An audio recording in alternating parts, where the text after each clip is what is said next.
तो कहानी शुरू होती है 1967 से और पहले सीन में हम अफ्रीका का जंगल देखते हैं जहां पर एक वायरस फैला होता है जिसका नाम है मोटाबा।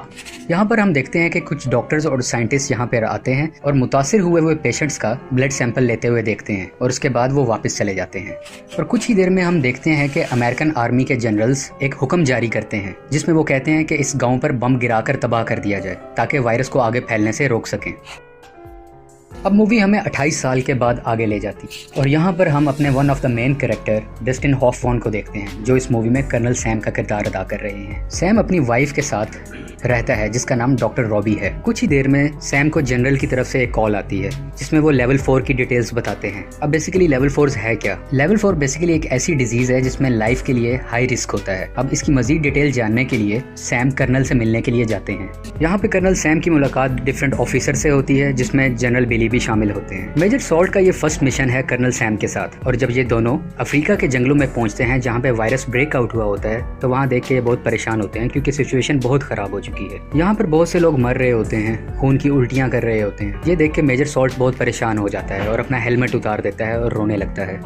और यहीं पे एक रैंडम आदमी इनसे मिलता है और इन्हें बताता है कि ये वायरस हवा से नहीं फैलता, लेकिन ये उसे अनसुना कर देते हैं और तमाम सैंपल्स कलेक्ट कर वापस बरतानिया अपने मुल्क में आ जाते हैं।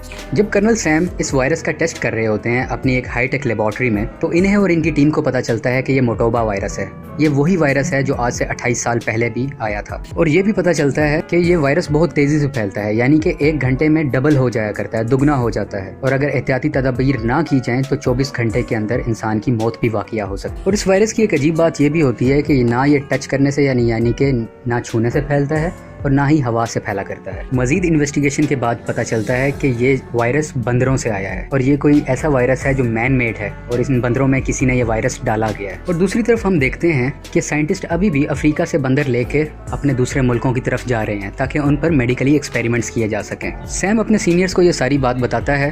अगले सीन में हम देखते हैं कि सैम अपने सीनियर्स को कहता है कि ये बीमारी बंदरों से आई है और जानवरों की तमाम इम्पोर्ट एक्सपोर्ट अफ्रीका से फौरी तौर पर बंद की जाए क्योंकि ये हाई रिस्क का मामला है। लेकिन सैम के सीनियर उसकी बात को इग्नोर कर देते हैं और बहुत ज़्यादा सीरियस नहीं लेते।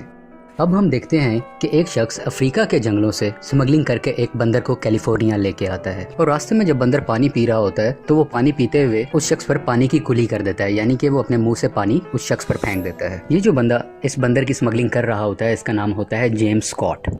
जेम्स इस बंदर को बेचने के लिए एक एनिमल शॉप पे जाता है। जब वो बंदा इस बंदर को जांच रहा होता है तो बंदर अपने हाथ से खुरेद देता है जिसकी वजह से वो जख्मी हो जाता है और उसका थोड़ा सा खून भी आ जाता है। जब दुकानदार गौर करता है कि ये बंदर नहीं बल्कि बंदरिया है, यानी कि फीमेल मंकी है, तो वो स्कॉट को वापस कर देता है और कहता है कि मुझे मेल बंदर की जरूरत है ना कि फीमेल की। इसी बंदर के हाथ में एक बनाना भी होता है जो दूसरा बंदर उसे छीन लेता है और वो भी खा लेता है। और यहाँ पे हमें ये चीज क्लियर हो रही होती है कि इस बंदर से वायरस स्कॉट में फैला और इसी बंदर की वजह से उस दुकानदार में और दूसरे बंदर ने जिसने इसका झूठा केला खाया। अब जब इसका बंदर नहीं बिका होता तो स्कॉट उसे करीबी जंगल में छोड़ देता है ये सोच कर के ये आजाद हो जाए और मुझे वापस जाना है। अब स्कॉट यहाँ से बॉस्टन जाने की तैयारी करता है, उसको अपनी फ्लाइट पकड़नी होती है। जब स्कॉट प्लेन में बैठा होता है तो इसकी तबीयत काफी खराब होती है और जब ये बॉस्टन पहुंच जाता है तो ये अपनी फ्रेंड से गले मिलता है और उसी वक्त स्कॉट बेहोश होकर एयरपोर्ट पर ही गिर जाता है। दूसरी तरफ हम देखते हैं वो दुकानदार जो बंदर खरीदना चाह रहा था वो भी खून की उल्टी करता है और बीमार होकर हॉस्पिटल पहुंच जाता है। यहाँ पर एक लैब असिस्टेंट उस दुकानदार के खून का टेस्ट कर रहा होता है और इसी टेस्ट के दरमियान गलती से वो खून उसके चेहरे पर गिर जाता है और वो खुद को हॉस्पिटलाइज करवा लेता है क्योंकि वो सेंस रखता है और वो इस उम्मीद में रखता है कि वो जल्दी ठीक हो जाएगा। अगले सीन में हम रॉबी को देखते हैं जो कि कर्नल सैम की वाइफ है। ये पेशे से डॉक्टर होती है। जब रॉबी को स्कॉट के बारे में पता चलता है तो वो फौरन उससे मिलने के लिए जाती है, लेकिन जब तक वो पहुंचती है तो स्कॉट की डेथ हो चुकी होती है। तो रॉबी जब स्कॉट का पोस्टमार्टम करती है तो उसके जिस्म के तमाम अंदरूनी हिस्से ऑलमोस्ट पानी से भर जाते हैं। उसने ऐसा केस पहले कभी नहीं देखा होता और वो ये बात अपने हस्बैंड सैम से भी शेयर करती है। रॉबी ये भी बताती है अगर ऐसा ही केस 24 घंटे में दोबारा आया तो हम हाई अलर्ट इशू कर देंगे। अब हम ये देखते हैं कि वही लेबॉर्ट्री वाला असिस्टेंट अपनी फ्रेंड के साथ सिनेमा में मूवी देखने के लिए जाता है। वहाँ पर इसकी तबीयत थोड़ी सी खराब होती है और वो जोर जोर से खांसने लगता है जिसकी वजह से वायरस दूसरे लोगों तक पहुँचने लगता है, लेकिन इसे इस चीज़ का रियलाइजेशन बिल्कुल भी नहीं होती। वो इसे एक नॉर्मल कफ समझ रहा होता है अब तक। और वो जब पानी पीने के लिए बाहर जाता है तो वहीं पे गिर जाता है और ये भी हॉस्पिटल में चला जाता है। स्कॉट और लेबॉर्ट्री वाला इंसान सिर्फ बीमार नहीं होते बल्कि बहुत से लोग और भी बीमार होना शुरू हो जाते हैं। आहिस्ता आहिस्ता ये बीमारी फैल रही होती है और जिस हॉस्पिटल में सबसे ज़्यादा ऐसे केसेस मौजूद होते हैं वहाँ पर डॉक्टर रॉबी अपनी टीम को लेकर जाती है।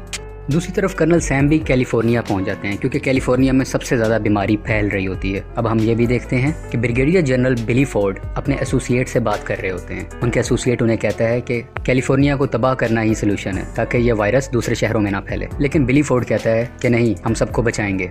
और इसी कॉल के बाद कैलिफोर्निया को यूएस आर्मी चारों तरफ से घेर लेती है ताकि कोई शख्स ना बाहर जा सके ना बाहर से कैलिफोर्निया में दाखिल हो सके। जब सैम और रॉबी मिलते हैं तो इन्हें पता चलता है कि वायरस हवा से भी फैला करता है, क्योंकि ये वायरस उस शख्स को भी हुआ था जो वायरस वाले लोगों के करीब बिल्कुल भी नहीं था। पूरी टीम आपस में मिलती है और ये बात को फाइनलाइज करती है डिफरेंट एक्सपेरिमेंट्स के थ्रू कि ये वायरस हवा से भी फैल सकता है और इसके अलावा ये एनिमल की वजह से आया है। शहर के हालात बहुत खराब होते हैं, बहुत अफरा तफरी की कंडीशन होती है। कुछ लोग भागने की भी कोशिश करते हैं लेकिन आर्मी इंटरफेयर करती है और किसी को बाहर नहीं निकलने देती और सबको एक कैंप लगाकर क्वारंटाइन कर देती है। और हम सब क्वारंटाइन का मतलब जानते ही हैं कि इन्फेक्टेड पेशेंट्स या जिन पर कुछ शक हो उनको बाकी लोगों से कुछ अलग रख, जिसकी वजह से वायरस और ना फैले और दूसरे शहर भी महफूज रहें।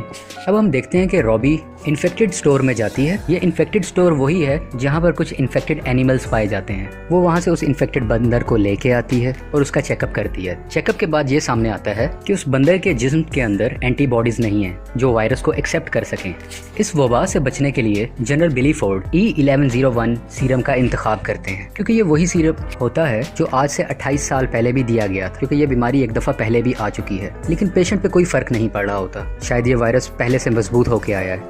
ये सीरम बिल्कुल भी काम नहीं कर रहा होता और पेशेंट्स की मौत होने लग जाती है। अब सैम वो सीरम लेके अपनी लेबोरेटरी में आता है ताकि उस पर कुछ एक्सपेरिमेंट कर सके। वो अपने कोवर्कर मेजर सॉल्ट को वो सीरम देता है और कहता है कि इसकी डिटेल्स चेक करो और उस बंदर को भी दो। मेजर सॉल्ट वो सीरम उस इन्फेक्टेड बंदर को भी देता है।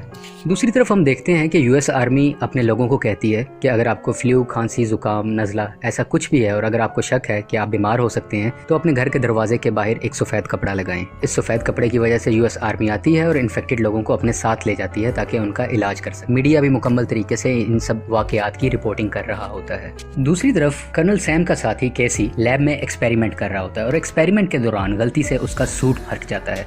ये एक प्रोटेक्टिव सूट है और फटने के बाद इसकी प्रोटेक्शन बिल्कुल नहीं है, क्योंकि वो वायरस के बिल्कुल करीब होता है तो ये वायरस उसके अंदर भी आ जाता है, लेकिन वो इस वायरस का किसी से जिक्र नहीं करता। दूसरी तरफ हम देखते हैं कि यूएस प्रेसिडेंट एक मीटिंग कर रहे होते हैं और इसी मीटिंग के दरमियान वो जनरल जो बिली को कह रहा था कि हम कैलिफोर्निया को तबाह कर देते हैं वो यहाँ पे मौजूद होता है और वही जनरल प्रेसिडेंट से कैलिफोर्निया को तबाह करने की इजाजत ले लेता है। यानी कि अब हुकूमत की तरफ से ऑर्डर है कि कैलिफोर्निया को तबाह कर दिया जाए, क्योंकि अगर बम गिरा के इसे तबाह ना किया गया तो ये बीमारी दूसरे शहरों में भी फैल जाएगी। और ये कहीं से सेंस नहीं बनती कि कैलिफोर्निया के 27,000 लोगों को बचाने के लिए हम अमेरिका के लाखों लोगों को रिस्क में डाल दें। यहाँ पे कर्नल सैम और उसकी वाइफ रॉबी आपस में बात कर रहे होते हैं और उनकी नजर एकदम बंदर पर जाती है जो बिल्कुल एक्टिव होकर खड़ा होता है और खेल कूद रहा होता है। वो इसे देख के बहुत खुश होते हैं और थोड़े से एक्सपेरिमेंट के बाद ये बात जानते हैं कि ये सीरम E1101 जिस बंदर को दिया था ये इस बीमारी की एंटीडोट है। ये वही सीरम था जो अफ्रीका के लोगों को ठीक करने के लिए बनाया गया था, लेकिन कैलिफोर्निया में ये वायरस बहुत लेवल तक फैल चुका है, इसलिए यहाँ पे ये बहुत लोगों पर असर नहीं कर रहा। ये एंटीडोट बिल्कुल काम नहीं आ रही, जिसकी वजह से लोगों की मौत वाक़या हो रही है। और यही लैब में कैसी, जिसका सूट फटा होता है, उसको दिल का दौरा पड़ता है। कैसी के तमाम साथी इसको लेकर नियरेस्ट हॉस्पिटल में चले जाते हैं और उसको वहाँ पे एडमिट कर देते हैं।